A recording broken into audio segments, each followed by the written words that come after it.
আলহামদুলিল্লাহ, ঘুরতে ঘুরতে চলে আসলাম বহুদূরে। ইন্ডিয়া বর্ডার সাইডে চলে আসলাম। এখানে একটা এই রেস্টুরেন্ট তৃপ্তি হোটেল, এটার সাথে আছে একটা দিঘি যার নাম জগন্নাথ দিঘি। বিশাল বড় দিঘি, আর কখনো এত বড় দিঘি আমি দেখি নাই, আমার চোখের তলে পড়ে নাই। তবে আজকে দেখলাম এত বড় দিঘি, তার যতটুকু সম্ভব দেখাবো সবাই ভিডিওর মাধ্যমে। আলহামদুলিল্লাহ, সেই দিঘির আমি এখন বরাবর দক্ষিণ পাশে যাইতে পারিনি এখনো। এই চলে দক্ষিণ পাশে দিঘিটা বিশাল বড় দিঘি। আসলে এটা আমার লাইফে আমি দেখলাম এত বড় দিঘি। আলহামদুলিল্লাহ, বিশাল বড় দিঘির দেখাইতেছি, এখন ক্লিয়ার আছে।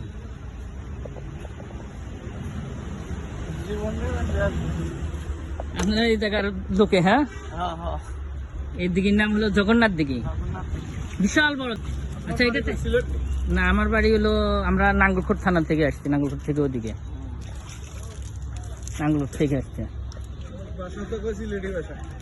না, সিলেটি ভাষা না, সিলেটের লোকজনের সাথে থাকি অবশ্যই, তবে ভাষারা সিলেটি না। আপনাদের এদিকে বাড়ি? চৌদ্দগ্রাম। তাহলে এই দিঘিতে সবসময় গোসল করেন? কাছে কিনারে, চাকরি বাকরি কাছে কিনারে। হ্যাঁ, এটাতে কিরকম বড় মাছ আছে? হ্যাঁ, মাশাআল্লাহ, বিশাল বড় দিঘিটা। আমি কখনো দেখিনি এত বড় দিঘি।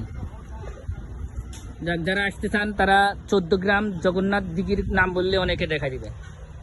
এই দিঘির পাড়ে আসলে আপনারা ঘুরে যেতে পারবেন, দিঘিটা দেখে যেতে পারবেন। বিশাল বড় দিঘি। আলহামদুলিল্লাহ, আলহামদুলিল্লাহ, নাম্বার 1। আলহামদুলিল্লাহ, যাক, আলহামদুলিল্লাহ, চলে যেতেছি। দিঘিটার ভিডিও বানাইলাম, অনেক ভালো লাগলো।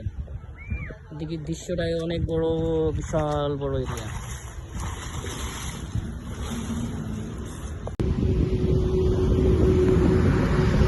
আমি 10 মিনিট ধরে হাঁটতেছি, এখন দিঘির মাঝখান সেন্টার বরাবর আসলাম। এখনো কোনো কিনার করতে পারিনি। দিঘির মাথায় যাওয়া আরো 10 মিনিট হাঁটতে হবে মনে হয়, যেন 10 মিনিট হাঁটিও আমি অনেক দিঘির মাঝখানে আসছিলাম মাত্র।